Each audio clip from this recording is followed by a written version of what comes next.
Cuando Jesucristo volvía de la región de Tiro, pasó por Sidón y fue al mar de Galilea.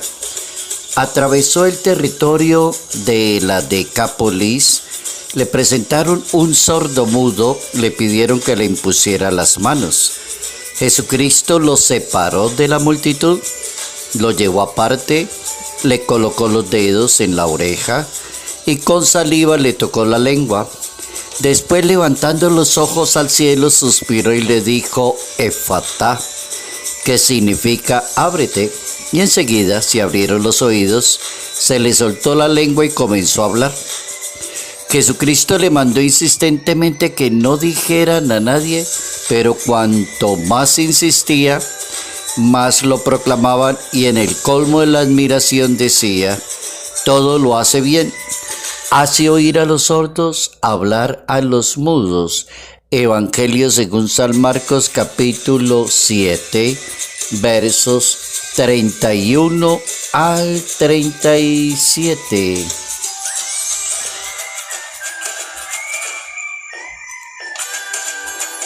Nuestra vida está llena de milagros. Notas amables a la palabra de Dios, domingo 8 de septiembre, año 2024.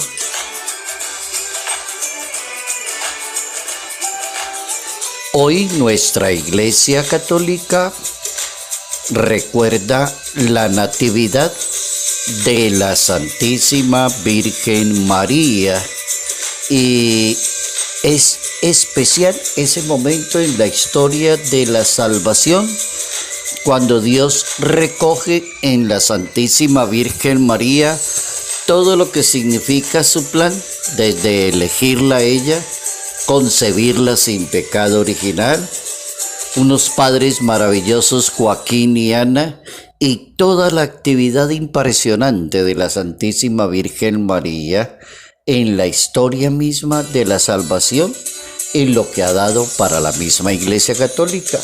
Natividad de la Virgen María. Y hay que darle la palabra hoy a San Juan Damasceno, un excelente orador, teólogo, escritor sirio, monje cristiano, sacerdote de la Iglesia Ortodoxa, apologista y doctor de la Iglesia. San Juan Damasceno, excelente, brillante santo, brilló con una homilía que quedó en la historia en la Basílica de Santa Ana, en la ciudad de Jerusalén. Una basílica que la destruyeron varias veces y varias veces la levantaron. San Juan Damasceno allá señalaba y decía en ese siglo VI de la historia: tenemos razones para honrar el nacimiento de María, Madre de Dios. Todo el género humano ha sido restaurado y la tristeza de la primera madre, Eva, quedó transformada en gozo. En los evangelios es cierto que no podemos encontrar estrictamente una cita que hable del nacimiento de la Madre de Dios. La tradición sí lo hace. María es descendiente de David, por ejemplo, y es altamente probable que haya nacido en la ciudad de Belén, aunque hay tradiciones como la griega o la armenia que sugieren la cuna en la ciudad de Nazaret. Existe desde el siglo V una basílica que se llama de Santa Ana, de la mamá de la Virgen María, que es un santuario donde dicen que están los restos de la madre de la Virgen María, y allí en ese sitio nació la Santísima Virgen María. Por eso está la Basílica de Santa Ana, que es la de la mamá. Entonces hoy es importante darle gracias a Dios por ese inmenso regalo a la humanidad que se llama el nacimiento de la Virgen María, de la Inmaculada Virgen María. Nuestra vida está llena de milagros, y los milagros hay que tener cuidado con los milagros, hay que saberlos interpretar. porque el milagro tiene su razón de ser. Y muchos se han equivocado. En lugar de hacer una evangelización en un apostolado, creen que los milagros reemplazan la evangelización. No. Si ustedes leen cuidadosamente los milagros de Jesús, de las personas que se acercaron o le dijeron o alguien le insinuó, siempre realizaba el milagro: no lo digas a nadie, vete y conviértate, haz esto, haz aquello, pero ahí se quedaba quietico. No hacía como tanto espectáculo. Aquí hoy vamos a aprender que la vida es un milagro, es una gracia de Dios. Y he elegido unas cuatro frasecitas máximas para hoy aprendamos nosotros los católicos la importancia de los milagros. Entonces, ¿qué es un milagro? Seguirá siendo la acción bondadosa y misericordiosa directamente de Dios. El milagro es la acción bondadosa y misericordiosa de Dios. 2. La persona que tenga la cualidad, el talento de darle la mano a los demás, sanar una persona, sacar un demonio, provocar una acción interesantísima que lo haga al estilo Jesús de Nazaret, lo más secreto posible. Todos los milagros Jesús los hizo como en mucho silencio, que no se desborde y que no pase de allí. Entonces, el milagro es una acción misericordiosa y no pasa de allí, no se convierte en revolución social.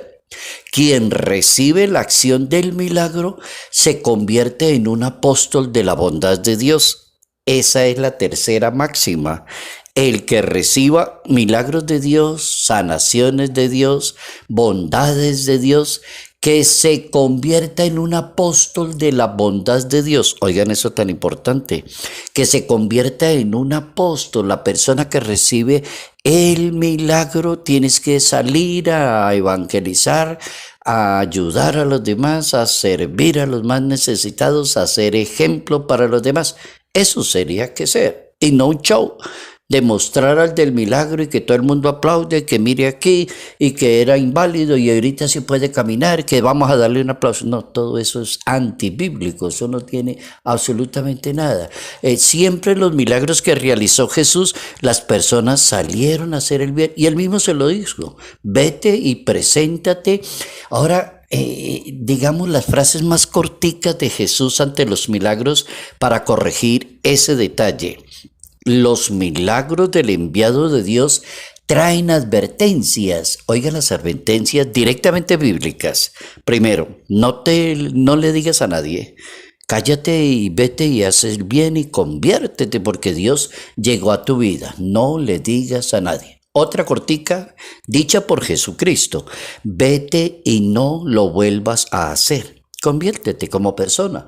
Ya Dios te dio ese regalito y ese milagro. No insista en seguir molestando en la sociedad. Otra pequeñita: ve y preséntate ante los sacerdotes. Entonces, para no causar escándalo y problemas social, y como hay una ley judía que ustedes están tan apegados a esa ley judía, entonces vaya y cuéntele a los sacerdotes que usted recibió el milagro.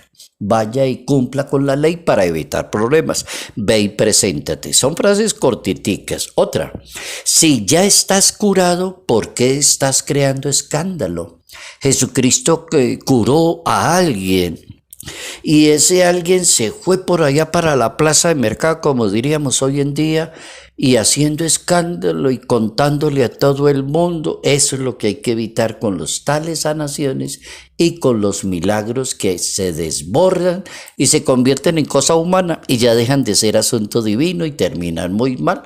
¿Por qué estás creando escándalo?, le dijo a la persona que se sanó. ¿Qué haces aquí dando lora? Vete para tu casa y conviértete.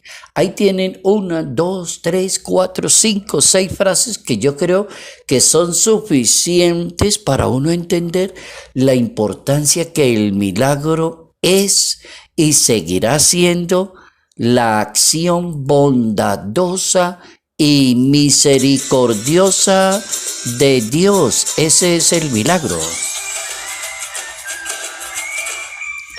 Jesucristo propone la sanación, la liberación, el perdón, la incardinación del pecador nuevamente a la comunidad. Eso es lo que propone Jesucristo, que la persona que se ha sanado, que tiene ya esa gracia de Dios, se incorpore nuevamente a la comunidad. Oiga la definición de milagro mucho más teológica. Jesucristo sana, libera, perdona e incardina a la persona otra vez a la comunidad. La devuelve otra vez. Por ejemplo, los leprosos estaban fuera de la comunidad. Jesucristo sana a la persona que todo el mundo como que la odia, la detesta, le tiene miedo, habla muy mal de esa persona por esa enfermedad y la incardina nuevamente a la comunidad. El milagro tiene unas acciones maravillosas, entonces no se puede convertir en un tema de fascinación, de escándalo, de gritos y una cantidad de cosas que no tienen sentido. En la Biblia no aparece eso. Los milagros que el Maestro concede a quienes lo solicitan desde el ambiente, pero de la fe. Oigan eso. Se convierten en enseñanza de fe, de vida cristiana, de sentimiento común, de misericordia con las demás personas. El milagro es un acto de misericordia.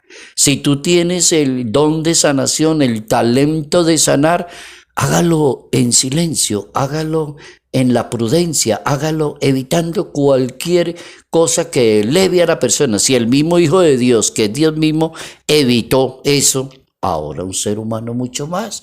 La Biblia recomienda entonces tener misericordia con los demás. Los distintos momentos pretenden es evangelizar. Los milagros también sirven para evangelizar, para dar a conocer la palabra de Dios, el poder de Dios, las maravillas de Dios. Formar la comunidad también para madurar en los asuntos de la fe. Insisten en el bien común. Los milagros son para el bien común. Oigan eso. Los milagros son para el bien común.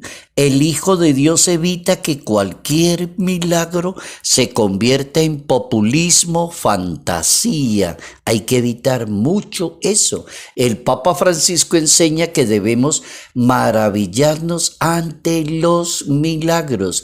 Los milagros son las grandes cosas de Dios y no un espectáculo. ¿Frase de quién? Del Papa Francisco. Los milagros son las grandes cosas de Dios y no un espectáculo. Nuestra vida está llena de milagros. El milagro es y seguirá siendo la acción bondadosa y misericordiosa de Dios. Salud, paz y bendición. Bendición en el nombre del Padre, del Hijo y del Espíritu Santo. Padre Jairo Yate Ramírez, Arquidiócesis de Ibagué.